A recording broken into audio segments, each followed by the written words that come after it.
Ready for serving.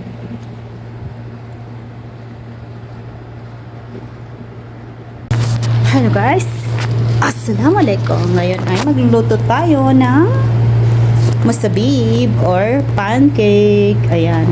I-unbox natin to. Pinili ng amo ko ito. Ayan siya. Lutuan din ng hotcake. Atin na siyang buksan. Open. I'll open it.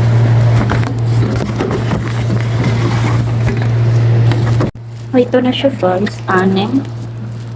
Isaksak lang natin dito. Hintayin natin siyang mag-init.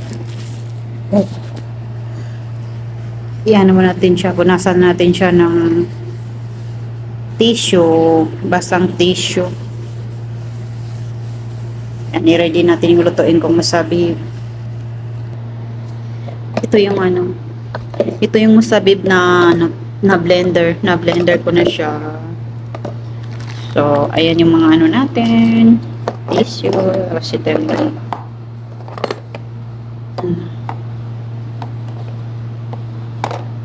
ayan yung mantika, ang brush, at saka dito natin ilagay. Ayan, mainit na siya. So, lagyan natin ngayon. Uy, brush natin. Try natin. So, subukan na natin. Konti-konti. Ito yung maganda yung plastic. Para yun siya, balik-balik na rin. So, ayan.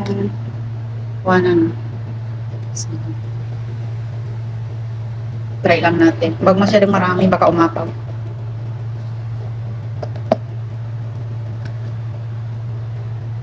Dito. Masyadong marami na lagay ko. So, ayan. Nakalagay na.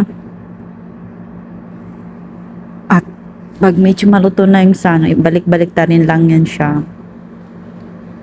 Ayan. At yan, balik-balik ta rin lang hanggang magpantay yung maging pagkaluto niya.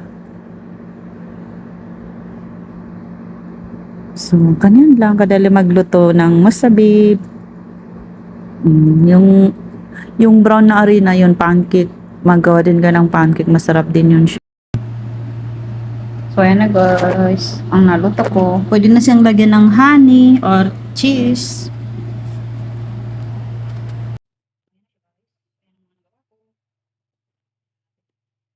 Ayan na siya guys. It's ready to serve. Ang ginawa kong masabib. Ayan yung karton. Pwede rin siyang gawin yung mga hotcake. Ganyan. Masabib ito siya yung brown na arena. Ayan. Pang merenda nila. Salamat. Ingat kayong lahat. And God bless.